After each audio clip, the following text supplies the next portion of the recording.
Bonjour à tous et merci beaucoup d'être venus en si grand nombre à la présentation de mon tout dernier roman qui s'intitule « Marie a décidé de mourir ». Comme vous en avez peut-être entendu parler récemment, j'ai connu dans ma vie quelques difficultés au cours des dernières années, comme par exemple le divorce de ma femme après 25 années de mariage. Et quelques mois plus tard est venu malheureusement l'accident de ma fille unique dans un accident de voiture qui est décédée.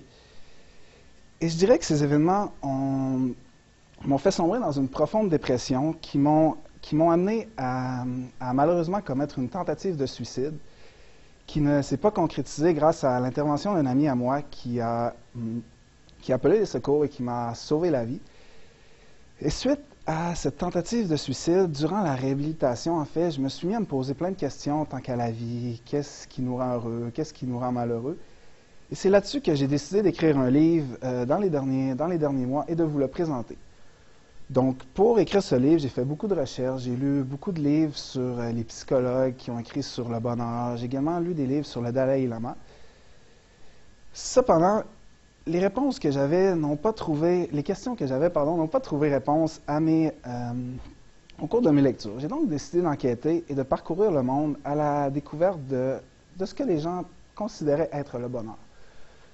Ce qui est arrivé le plus souvent, les réponses qui sont sorties le plus souvent ont été évidemment l'argent. Mais avec le temps, je me suis rendu compte que l'argent n'était pas vraiment ce qui amenait un bonheur sur une longue période de temps.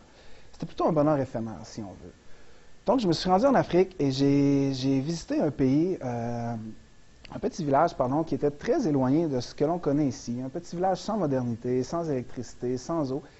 Et c'est vraiment là-bas que j'ai trouvé ce qui rendait les gens vraiment heureux. En fait, c'est le fait de vivre en communauté, de vivre tout le monde ensemble, chacun pour l'autre, où ce que tout le monde s'entraidait, tout le monde jouait ensemble. Par exemple, quand j'étais là-bas, il y avait souvent le soir pour souper, les gens faisaient un grand feu autour du village et tous les gens se réunissaient. Chacun devait apporter l'épaule à la roue, si on veut. Chacun devait apporter un peu de nourriture, un peu d'eau.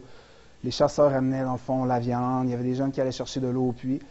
Puis c'est vraiment là que je me suis rendu compte à quel point les gens étaient heureux de tous se réunir, de tous partager ensemble des petits bonheurs de la vie.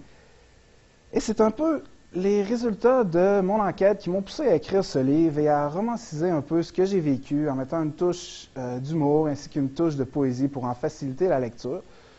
Puis j'espère à tous que vous allez avoir la chance de lire mon livre, car c'est vraiment un livre qui va vous faire grandir spirituellement, qui va vous faire un peu, je vous dirais, prendre conscience que le bonheur se trouve dans les petites choses de la vie, dans les relations interpersonnelles que l'on a avec nos voisins, et non pas en restant cloîtré chez soi, devant la télévision, à simplement regarder des films et à ne pas avoir de contact avec les autres. Donc, je ne vous en dirai pas plus, car dans mon livre, il y a beaucoup de rebondissements et beaucoup d'aventures également. Je vais vous laisser le découvrir par vous-même. Puis, je vais vous laisser en terminant avec une phrase que le vieux sage du village me disait souvent. Il me disait, Mathieu, tu sais, dans la vie, pour être heureux, c'est simple. Il faut être capable de trouver son propre bonheur dans le bonheur des autres. Merci beaucoup et je vous souhaite une bonne lecture.